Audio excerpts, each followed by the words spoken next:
अस्सलाम वालेकुम मोअज़्ज़िज़ ख़वातीन व हज़रात, आपको कहते हैं खुश आमदीद। प्रोग्राम हम लोग और मैं हूं अली मुमताज़। नाज़रीन, आज के प्रोग्राम में हम बात करने जा रहे हैं एंटरटेनमेंट इंडस्ट्री की। हमारे मुल्क में एंटरटेनमेंट मौसीकी की सूरत में मौजूद है। टेलीविजन पे आप ड्रामास देखते हैं, फिल्मी सनत है जो कि काफ़ी हद तक मुतासिर है और हमारे सिनेमाज में पाकिस्तानी फिल्मों की जगह भारतीय फिल्मों की या हॉलीवुड की फिल्मों की नुमाइश हो रही है। और साथ ही साथ एक और एंटरटेनमेंट का सेगमेंट है और बहुत ही अहम है और बहुत ही कारआमद है और कामयाबी से चल रहा है, और वो है हमारा थिएटर, यानी कि जो स्टेज शोज होते हैं। और स्टेज शोज में पाकिस्तान में जहां पर मुख्तलिफ शहरों में हो रहे हैं, वहां पर पंजाब में बिलखुसूस लाहौर शहर में आए दिन थिएटर होता है। बहुत से अदाकार अपनी फनकारी के जौहर दिखाते हैं। बहुत से नामवर अदाकार हमने देखे हैं कि हमारे थिएटर ने प्रोड्यूस किए हैं, जैसा कि मोइन अख्तर हैं, उमर शरीफ हैं, और इसके अलावा दीगर कई बहुत बड़े बड़े नाम हैं जिन्होंने पाकिस्तान का नाम ना सिर्फ पाकिस्तान में रोशन किया बल्कि पाकिस्तान से बाहर भी। और यहां तक कि हमारे स्टेज शोज के इन एक्टर्स, हमारे स्टेज शोज की इन परफॉर्मेंसेस को ना सिर्फ पाकिस्तान में बल्कि इंडिया, जिसको हम सब कुछ मानते हैं जब एंटरटेनमेंट की बात होती है, तो वो भी सलाम करते हैं, वो भी सल्यूट करते हैं। और हमारे इन स्टेज के आर्टिस्ट को, इन अदाकारों को, इन फीमेल आर्टिस्ट को भारत में भी जाना जाता है, पहचाना जाता है और माना जाता है।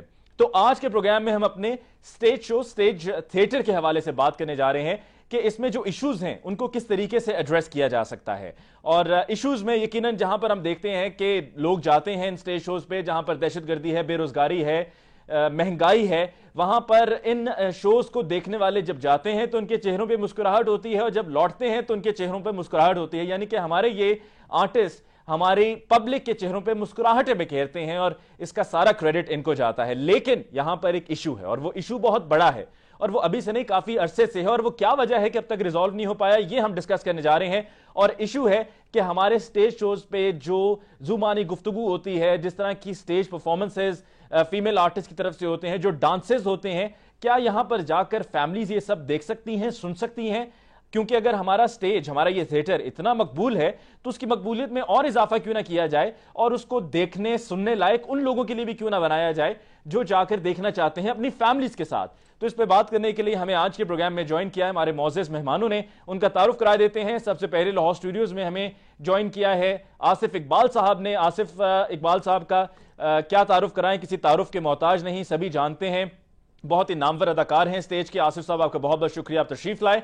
और आसिफ साहब के साथ हमारे साथ लाहौर स्टूडियोज में तशरीफ रखती हैं आलिया चौहान। आलिया भी स्टेज पर गुज़श्ता 7 साल से काम कर रही हैं और आलिया से भी हम जानेंगे कि इनको किन मुश्किलात का सामना है। और ये जो मैंने क्वेश्चन उठाया था डांसेस का और डांस परफॉर्मेंसेस का, ये माजरा क्या है, ये मुअम्मा क्या है? सबसे पहले आसिफ साहब हम आपकी तरफ आते हैं। ये बताइए कि स्टेज जो हमारा आज का थिएटर है, क्या आपको लगता है कि सब सेट है या इसमें कुछ खामियां भी हैं? बात यह है कि कोई ऐसी चीज़ बता दे पाकिस्तान में ऊपर से लेकर नीचे तक जिसमें खामियां ना हो, तो 100% है कि खामियां होंगी।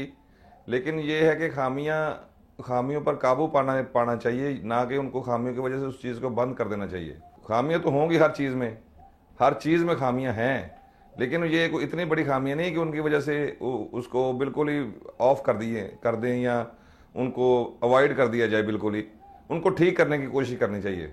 आसिफ साहब, आपने कहा कि जो खामियां हैं उनको छुपाना नहीं चाहिए, नजरअंदाज नहीं करना चाहिए, बल्कि उन पर बात जरूर होनी चाहिए जी। और उनको ठीक करना चाहिए। बिल्कुल। तो जरा खामियां आप अपनी नजर में गिनवा दीजिए। खूबियां तो यकीनन गिनवाना बहुत आसान होता है, लेकिन जरा खामियां भी गिनवा दीजिए कि हमारे थिएटर में क्या क्या खामियां हैं। जो मैंने बातें हैं, ये कुछ ओवर डांसेस हैं, इस तरह, और तो इसमें है कुछ नहीं। इसके अलावा थिएटर में सिवाय इन 2 चीज़ों जो ओवर हो रही हैं, इसके अलावा कुछ भी नहीं है।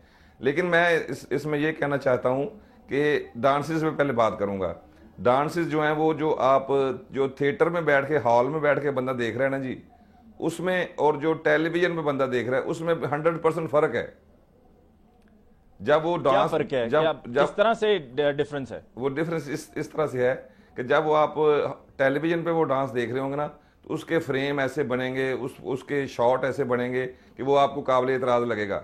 लेकिन जब वो हॉल में बैठ के आप वो डांस देख रहे होंगे ना, उसमें वो चीज़ें आपको काबिल एतराज नहीं लगेंगी। अब जब किसी ने शिकायत करनी होती है ना, या कि जब किसी ने उसमें उसकी बुराई, कीड़े निकालने होते हैं, तो वो ज़ाहिर उसको वीडियो दिखाता है कि ये देखिए क्या कर रही हैं। लेकिन वो चीज़ हॉल में वैसे इफेक्टिव नहीं होती जैसे वो वीडियो में हो रही होती है, या टेलीविजन पर वो चीज़ इफेक्टिव हो रही होती है। इसलिए ये तो 100% डिफरेंस है। ये इस चीज़ को आप लाइट ना लें। जो लोग हॉल में बैठ के डांस देख रहे होते हैं उनको वो उतना वल्गर या उतना फोश नहीं लग रहा होता। जो टेलीविजन पे देख रहे होते हैं उनको लग रहा होता है वो। ठीक है, आलिया की तरफ चलते हैं, फिर उसके बाद आसिफ साहब आपकी तरफ दोबारा फिर लौट कर आऊंगा। आलिया, ये बताइए कि आप इन स्टेज शोज पे काम करती हैं, डांस परफॉर्मेंसेज भी होती हैं आपकी, तो क्या आप भी यही कहेंगी कि जो आसिफ साहब ने कहा कि वो जो वहां पर बैठ के लोग देख रहे होते हैं उनको इतना वल्गर, इतना फहाश नहीं लगता, और जो लोग टीवी पे देखते हैं उनको बुरा लगता है तो फिर उस पर एतराज भी उठाते हैं? बिल्कुल, जैसा कि आसिफ ने कहा कि स्टेज पे लोग ज़्यादा उसे एंजॉय करते हैं, या ज़्यादा एंजॉय करते हैं, ना कि वो सामने टीवी पे बैठ के एंजॉय कर सकते हैं। सामने बैठ के देखने का वो अलग अंदाज़ है, टीवी पे देख के देखने का अलग अंदाज़ है, ठीक है। और रही बात नहीं, वो बात की, आपकी बिल्कुल सही है, लेकिन जो आसिफ साहब ने बात की कि यकीनन इसमें तो कोई शक नहीं, क्रिकेट मैच भी हो तो जो शायकीन वहां पर स्टेडियम में बैठ के मैच देखते हैं वो ज्यादा एंजॉय करते हैं, एक पूरा माहौल होता है वहां पर।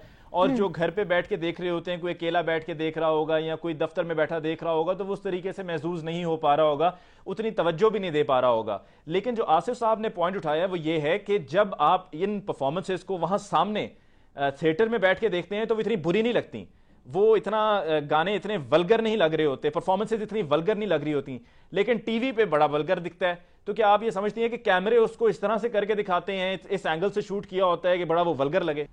स्टेज पे तो यह है कि पब्लिक उसे सामने से देख रही होती है, पब्लिक को पता चल रहा होता है कि हम क्या देख रहे हैं, ठीक है, वो अपनी आंखों से देख रही होती है सब कुछ। और जो टीवी पे होता है वो तो अलग ही होता है ना, अलग ही शूट होता है, ठीक है, वो तो पब्लिक को नहीं पता, वो तो आके टीवी में ही देखेंगे ना, या फिर सैलमा में आके देखेंगे कि क्या हो रहा है क्या नहीं। स्टेज पे तो आप सोलो सबको देख रहे हैं कि वो आपके सामने सब कुछ। अभी ये जो आपने शूट करने की बात, आपने एंगल्स की बात की, आलिया ने लफ्ज इस्तेमाल किया शूट इस तरीके से किया जाता है, तो अब ये देखिए आसिफ साहब कि अब आपका ये रोजी रोटी है, आप जाते हैं, मेहनत करते हैं, लोगों के चेहरों पे मुस्कुराहटें बिखेरते हैं, और ये काम आप गुज़श्ता कई साल से करते चले आ रहे हैं। जी। तो अगर कोई जो शूट करते हैं, शूट करने के बाद सीढ़ियां बनती हैं, सीढ़ियां बाजार में बिकती हैं, लोग खरीदते हैं, घर पे देखते हैं, तो क्या आप इन लोगों को मना नहीं करते कि भाई उसको इस तरीके से शूट करो कि वो काबिल कबूल हो, काबिल एतराज ना हो? देखें, हमारा जो थिएटर है ना, इस पे कम से कम 4 डिपार्टमेंट जो है ना वो हमें मॉनिटर करते हैं। होम डिपार्टमेंट, डीसीओ ऑफिस के लोग, आर्ट्स काउंसिल, थाना, प्लस ये वो। तो अब ये कुछ उन लोगों की भी जिम्मेदारी होनी चाहिए ना कि वो हर चीज़ को चेक करें कि भाई क्या ऑन एयर जा रहा है, क्या ऑन एयर नहीं जा रहा। हमारी तो जिम्मेदारी नहीं बनती कि हमको कैसे रखो, वो छुप के शूट करते हैं। ये छुप के शूट करने वाला मसला भी नहीं। मैं एक और चीज़ आपको बता रहा हूँ, मसला ये है कि जैसे हमने एक बात की स्टेज पे कुछ जिस पे लोग हंसे, ठीक है ना जी, तो उसमें लाफ्टर आया। बात यह है कि हमने उसको एक पूरे सियाको सबाक के साथ बात की, उसके पूरे रेफरेंसेस के साथ बात की है। अब वो आखिरी जो पंच लाइन है उसको पकड़ के हमें ये कहा जाता है कि ये बुरी है, उसका वो जो पीछे हवाला सारा वो नहीं चेक किया जाता। ठीक है, अच्छा आलिया, मुझे ये बताइएगा कि जब आप डांस परफॉर्मेंस करने के लिए जाती हैं तो आपने उस वक्त क्या लिबास पहना होता है, परफॉर्म कैसे करेंगी, वो तो आपने अपनी पहले से रिहर्सल और तैयारी की होती होगी, लेकिन आप क्या लिबास पहन कर जाएंगी, ये फैसला किसका होता है? ये आपका अपना फैसला है, या ड्रामे को जो प्रोड्यूस कर रहे हैं ये उनका फैसला है, प्रोड्यूसर डायरेक्टर का फैसला है, या जो थिएटर के मालिकान हैं वो भी बीच में कूद पड़ते हैं और वो भी कहते हैं कि जी इस तरह का लिबास पहन कर जाएं? हाँ जी, बिल्कुल, ये ना प्रोड्यूसर ना हमारा फैसला होता है, ये फैसला होता है जो मालिक हैं थिएटर के, उनका फैसला होता है कि हमने किस तरह की ड्रेसिंग कर दी है। ख़ास करके ये प्राइवेट थिएटर में नहीं, गवर्नमेंट के थिएटर में ये होता है कि आपने ये ओपन लिबास तो बिल्कुल नहीं पहनना, गला ओपन नहीं होना चाहिए, फ्रॉक होना चाहिए, चूड़ीदार पजामा होना चाहिए, कोई वर्गल स्टेप नहीं होना चाहिए, यानी कि बिल्कुल साफ़ सुथरा होना चाहिए जिसको फैमिली भी देख सके, ना कि फैमिली देख के ये कहे कि ये बकवास है, ठीक है। वो प्राइवेट थिएटर है जिधर आप जैसा भी ड्रेस पहन सकते हो, वहाँ पे कोई प्रॉब्लम नहीं होती। आप ये मान रही हैं आलिया कि वल्गर स्टेप होते हैं? हाँ बिल्कुल, इस बात को तो माना जाता है, होते हैं। ये तो आर्टिस्टों के हाथ में है, डांसरों के हाथ में है कि उन्हें क्या करना है और क्या दिखाना है आगे। आपकी नज़र में वल्गर ड्रेस क्या होता है? वल्गर ड्रेस ये होता है कि आप शॉर्ट कपड़े पहन लें, गला ओपन कर लें, पेट ओपन कर लें, ज़्यादा से ज़्यादा यही वर्गल कर लेंगे ना, और क्या वर्गल करेंगे। ठीक है आसिफ साहब, अभी जो स्टेज की बात होते हुए आलिया ने बताया कि जी जो मालकान हैं स्टेज के वो भी किसी हद तक बताते हैं कि जी ऐसा होना चाहिए और ऐसा नहीं होना चाहिए, और फिर उन्होंने कहा कि खास तौर पे जो सरकारी थिएटर है वहां पे कहा जाता है कि कोई वल्गर स्टेप नहीं होगा, कोई ऐसा लिबास नहीं पहना जाएगा जो काबिल एतराज हो, ताकि फैमिलीज बैठ के देख सकें।